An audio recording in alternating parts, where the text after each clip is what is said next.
देर रात अर्जुन को तरह तरह की आवाज़ें सुनाई देती है। क्यों अर्जुन अपने आप को वश में नहीं कर पा रहा? आखिर क्या हुआ है अर्जुन को? क्या रिश्ता है अर्जुन का उस परछाई से? क्या सच में वो एक दानव है? जानने के लिए शुरू करते हैं आज की कहानी।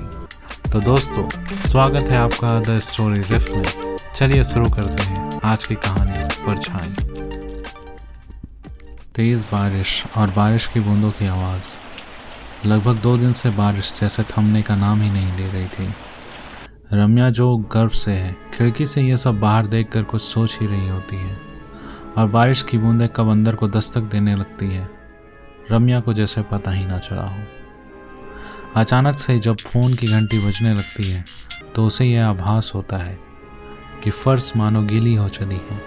रम्या झटपट खिड़की बंद कर फ़ोन उठाती है। फ़ोन उठाते ही आवाज़ आती है, हाय मेरी गुड़िया, कैसी है? फ़ोन पे रम्या के पापा होते हैं जो रम्या का हालचाल ले रहे होते हैं। रम्या के शादी को 4 साल हो चले हैं। जब रम्या गर्भ से हुई तो सबकी खुशी का मानो ठिकाना ना रहा। खुद रम्या भी बहुत ज़्यादा खुश थी। रम्या के पति अरुण रेलवेज़ में है। रम्या और अरुण अकेले ही रहते हैं। अरुण डेली ऑफिस निकलने से पहले रम्या के लिए ब्रेकफास्ट लंच सब बना जाता है। आफ्टर ऑल वो रम्या का ख्याल रखना जानता था। कुछ महीनों बाद जब अर्जुन दुनिया में आता है तो उनकी खुशी में जैसे 4 चांद लग जाते हैं मानो। रम्या, अरुण और उनकी पूरी फैमिली बहुत खुश होते हैं। साल दर साल गुजरता जाता है। अरुण जब स्कूल जाना शुरू करता है तो उसके चरित्र से टीचर काफ़ी प्रभावित होते हैं। इतने कम उम्र में अपने हाजिर जवाब और हर फील्ड पे नंबर 1 होने की वजह से वो सबका चहेता बनता जाता है। स्पेशली अर्जुन उन बच्चों की काफ़ी मदद करना पसंद करता है जो पढ़ाई और बाकी चीज़ों में कमज़ोर थे। हर रात की तरह जब रम्या अर्जुन के कमरे में उसे दूध का गिलास देने आती है तो अर्जुन वहाँ पे नहीं होता। रम्या तुरंत ही परेशान हो जाती है। अर्जुन अर्जुन अर्जुन अर्जुन कहाँ हो? हर ओर पुकारने लगती है। तभी अर्जुन की आवाज़ आती है, माँ मैं छत पे हूँ। तभी रम्या के जान में जान आती है। रम्या अर्जुन से कह जाती है, दूध का गिलास टेबल पे है, ठंडी होने से पहले पी लेना। तभी अर्जुन जो अब 24 साल का है छत पे किसी से साइन लैंग्वेज में बात कर रहा होता है। दूसरे दिन मिसेस शर्मा ऐसा रम्या को बताती है कि छत पे मैंने अर्जुन को किसी से बात करते देखा था, लेकिन वहाँ पे कोई नहीं था। ऐसा लग रहा था मानो अर्जुन खुद से ही बात कर रहा हो। मिसेस शर्मा की बातों से परेशान रम्या अगली शाम अर्जुन के आते ही पूछती है, अर्जुन तू रात में छत पे क्या कर रहा था बेटा? अर्जुन बात को टाल देता है ये कहकर कि मैं अपने आने वाले कॉलेज फेस्ट ड्रामा की तैयारी कर रहा था माँ। अर्जुन कुछ परेशान था। रम्या ये बात भांफ लेती है। कुछ दिन यूं ही गुजर जाते हैं। रम्या एक शाम टेबल पे विनर लिखा हुआ कप देखती है। रम्या को ख्याल आता है, अरे ये तो अर्जुन का वो ड्रामा वाला अवार्ड होगा। ये सोचकर वो बेहद खुश होती है कि अर्जुन ने मुझसे सही कहा था, वो ड्रामा की प्रैक्टिस ही कर रहा था छत पे। देर रात अर्जुन को तरह तरह की आवाज़ें सुनाई देती है, जैसे मानो कोई उसे पुकार रहा हो। आवाज़ें इतनी तेज़ हो जाती है कि अर्जुन अपने आप को कंट्रोल नहीं कर पाता और बेड से नीचे को गिर पड़ता है। अर्जुन को फिर से वहीं परछाई दिखाई देती है जो उस दिन छत पे थी। अर्जुन को यह महसूस होता है कि उसके बाजू और उसका शरीर अब एक दानव जैसा हो चला है।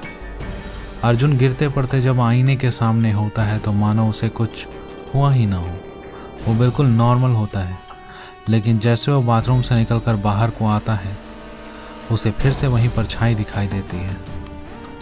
अर्जुन खुद को जैसे तैसे कंट्रोल कर छत पर आता है और साइन लैंग्वेज में ही परछाई से बात कर पूछता है, कौन हो तुम और मेरे अंदर तुम कैसे हो? परछाई की ओर से आवाज़ आती है, हम दोनों एक ही हैं अर्जुन। जब तुम हॉस्पिटल में थे तभी मेरा भी जन्म हुआ था।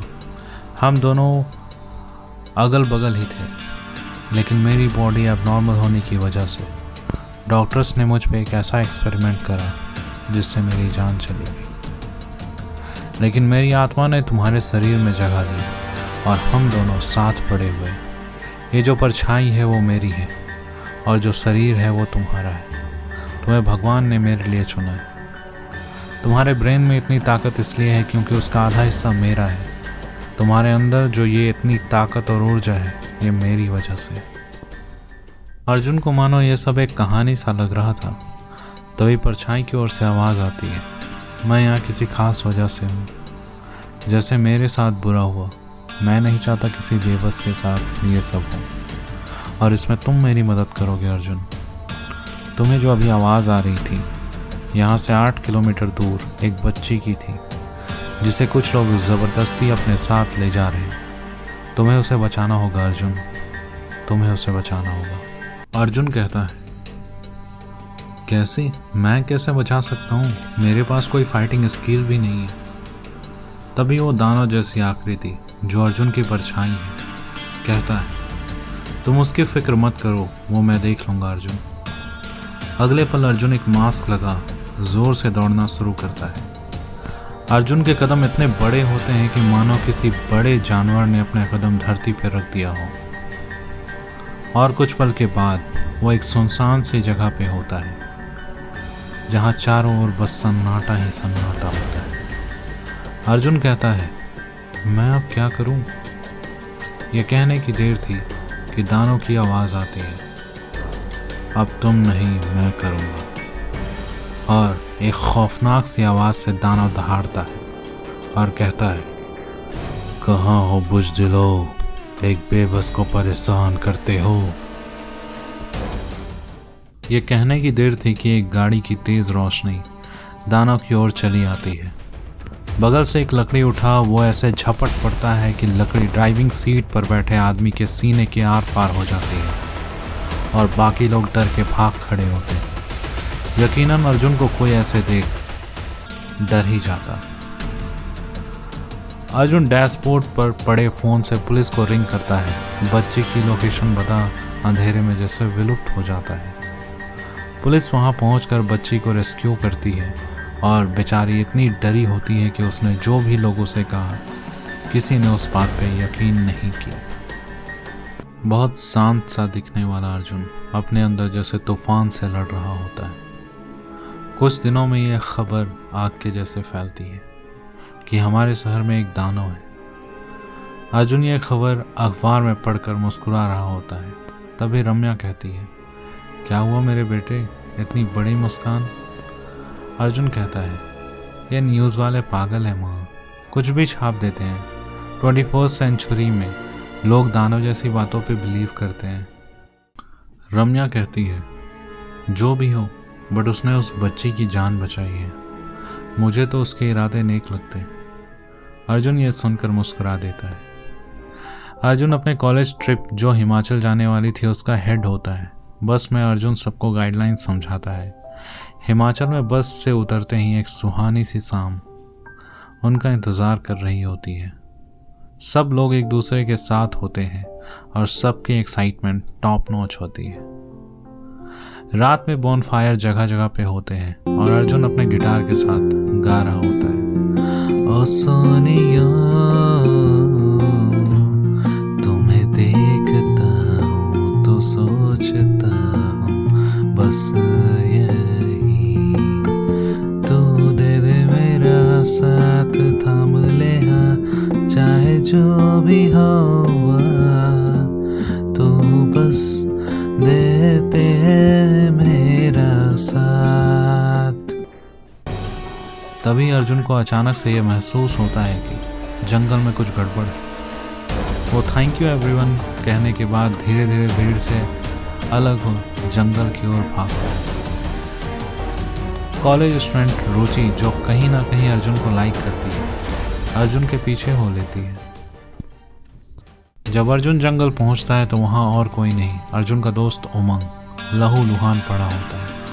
इससे पहले कि अर्जुन कुछ पूछता, एक जोर का वार अर्जुन पे होता है।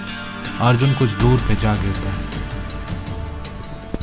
रुचि ये सब खड़ी डर से देख रही होती। तभी अर्जुन को यह आभास होता है कि इन सब के बीच कोई और भी है यहाँ जो हम सबको देख रहा है। इसलिए अर्जुन चुपचाप बस मार खाता है और अर्जुन को उठा झाड़ियों की ओर फेंक दिया जाता है। अगले ही पल हमें वो दिखता है जो अर्जुन है, अर्थात दानव, जो एक साथ तीनों को पकड़ अपनी बाजुओं में उठा पूछता है। अगले ही पल हमें वो दिखता है जो अर्जुन है, अर्थात दानव, जो एक साथ तीनों को पकड़ पूछता है, तुमने क्यों मारा इसे? तो डर से मानो उनकी आवाज़ हलक से निकल ही ना रही है। उनमें से एक डरते डरते कहता है, ये सब बस एक चाल थी ताकि तुम्हें पकड़ा जा सके। तुम्हें ये लोग पकड़कर अपने फ़ायदे के लिए यूज़ करना चाहते हैं। जो कि पहले भी ऐसे केसेस हुए जहाँ किसी के साथ बुरा होता तो तुम आते थे उन्हें बचाने के लिए। इसलिए ये साफ था कि ऐसा सिचुएशन क्रिएट किया जाए जहाँ किसी को मदद की ज़रूरत हो और तुम इसी बहाने इस जाल में फंस जाओ और फिर ये तुम्हें पकड़कर तुम पर एक्सपेरिमेंट करे और तुम पर कंट्रोल कर सके। अर्जुन मुस्कुराता है और इन तीनों को अलग अलग दिशा में फेंक खुद अंधेरे की ओर तेज गति से भाग पड़ता है। उसकी गति इतनी तेज होती है कि जो लोग दानव का इंतज़ार कर रहे होते हैं जंगल के बाहर अपने इंजेक्ट गन के साथ, जब दानव अपनी तेज चाल से उनके पास से गुजरता है तो उनमें से कुछ गाड़ियों के शीशों में क्रैक आ जाता है। अर्जुन जैसे तैसे कैंप तक पहुंचता है और अपने पहले वाले रूप पे आ जाता है। तभी उसे एक हाथ अपने कंधे पर महसूस होती है। अर्जुन बिना देखे ही एक झटके में रुचि को उठा अपने सामने गिरा देता है। जब वो देखता है ये रुचि है तो वो सॉरी रुचि, सॉरी कहना शुरू कर देता है। रुचि कहती है, तुम क्या हो अर्जुन? मैंने तुम्हें एक दानव बनते देखा, फिर तुम नॉर्मल कैसे हो गए? प्लीज़ मुझे मत मारना अर्जुन, प्लीज़ मुझे मत मारना। अर्जुन कहता है, डोंट वरी बाबा, मैं तुम्हें नुकसान नहीं पहुंचाने वाला। इतने कहने की देर थी, बहुत सारी गाड़ियां उनके पास आ रुकती है और उन दोनों से पूछती हैं, तुमने यहाँ किसी दानव को देखा है? रुचि अर्जुन को देखती है। तभी अर्जुन मजाक के अंदाज में कहता है, दानव 21वीं सेंचुरी में और आप दानव खोज रहे हो? इम्पॉसिबल। ये बोलकर अर्जुन हंसने लगता है। इसके बाद वो लोग वहाँ से निकल पड़ते हैं। आज के इंसिडेंट्स के बाद अर्जुन को ये बात साफ समझ आ गई थी कि अब बहुत से लोग उसके पीछे हैं, तो उसे अब और भी सतर्क रहना होगा। आखिर कौन है जो मुझ पे एक्सपेरिमेंट करना चाहता है? दूसरी ओर कैंप में सब मज़े कर रहे होते हैं, लेकिन अर्जुन इस बात से परेशान होता है। कैंप से लौटकर अर्जुन खोजबीन में लग जाता है। कुछ दिनों के बाद उसके दिमाग में आता है कि कहीं ये वही हॉस्पिटल वाले डॉक्टर्स तो नहीं। I have to find it. और अगले ही दिन अर्जुन हॉस्पिटल में जॉब के लिए अप्लाई करता है। अर्जुन के अच्छे स्किल्स के बदौलत उसे जॉब तो मिल जाती है और कुछ दिनों में अर्जुन को वो सब पता चलता है जो हॉस्पिटल वाले करते हैं। हॉस्पिटल के फाइल से पता चलता है कि यहाँ से ऑर्गन ओमान ट्रांसपोर्ट किए जा रहे हैं कोई J&HC कंपनी को, जिसके लिए जिन मरीजों को चुना जा रहा उनमें से कोई भी इस स्टेट के नहीं है। सारे लोग डिफरेंट स्टेट से हैं। जब अर्जुन पेशेंट लिस्ट की फ़ोटो लेकर एक पेशेंट से मिलता है, जब अर्जुन पेशेंट लिस्ट की फ़ोटो ले एक पेशेंट से मिलता है तो उसे पता चलता है कि सब में एक कॉमन सी बात थी। सब ने हॉस्पिटल में एडमिट होने के बाद पेट में तेज़ दर्द महसूस की थी। उसके बाद उनका पूरा ऑपरेशन किया गया और उनमें से कितने लोगों की जान चली गई और जो बचे वो पहले से काफ़ी कमज़ोर हो गए। गरीब होने की वजह से किसी ने कोई आवाज़ नहीं उठाई। धीरे धीरे हॉस्पिटल वालों को ये बात पता चलती है कि अर्जुन को बहुत कुछ मालूम है। वो एक मीटिंग रखते हैं जिसमें सारे डॉक्टर्स और कुछ नर्सेस भी होती हैं।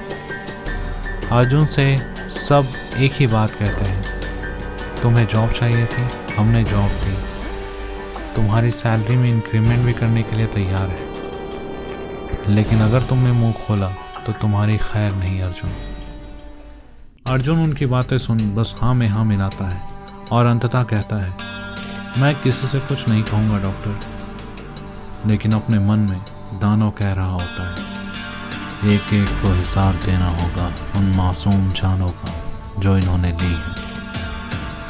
अर्जुन रोज हॉस्पिटल आता है, लेकिन सारे डॉक्टर्स रहस्यमयी तरीके से एक के बाद एक मारे जाते हैं। किसी का सर गायब होता है तो किसी के हाथ नहीं होते। सबको उनके कर्मों के स्वरूप सजा मिलती है।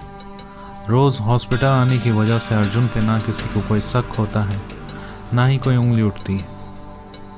वो कहते हैं ना, अगर आप बुरे कर्म कर रहे हो तो आपको दुनिया में ही उसका फल मिल जाता है। ये कहानी इस बात को सच साबित करती है। तो दोस्तों, बस इतनी सी थी ये कहानी। उम्मीद करता हूँ आपको पसंद आई होगी।